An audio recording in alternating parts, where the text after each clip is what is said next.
Hello hi. நம்ம என்றைக்குமே ஒரு விஷயம் செய்கிறோம் அப்படின்னா அந்த அவுட்கம்க்கு அதிகமான முக்கியத்துவத்தை தரக்கூடாது. நம்ம எவ்வளோ முயற்சி செய்கிறோம், எவ்வளோ ட்ரை பண்ணுறோம், என்னென்ன மாதிரி கஷ்டங்களெல்லாம் நம்ம முன்னோக்கி வரோம், எவ்வளோ சேலஞ்சஸை நம்ம பார்க்குறோம், இந்த மாதிரி விஷயங்களை தான் நம்ம ஃபோக்கஸ் பண்ணணும். அவுட்கம் எப்படி வேணாலும் இருக்கலாம். சம்டைம்ஸ் நமக்கு பிடிச்ச மாதிரி நம்ம எதிர்பார்த்த விதத்தில் பாசிட்டிவாக அமையலாம்.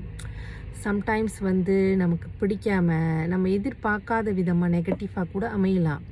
அதனால் இவ்வளோலாம் முயற்சி பண்ணோமே, ஆனால் கடைசியில் நடக்காமல் போச்சே அப்படின்னு சொல்லிட்டு மனசு கஷ்டப்பட்டு கவலைப்பட்டு நொந்து அந்த மாதிரிலாம் இருக்காமல், அவுட்கம் எது வேணாலும் இருக்கலாம். ஆனால் நம்ம பாட்டு என்ன, நம்ம முயற்சி பண்ணணும், ட்ரை பண்ணணும்.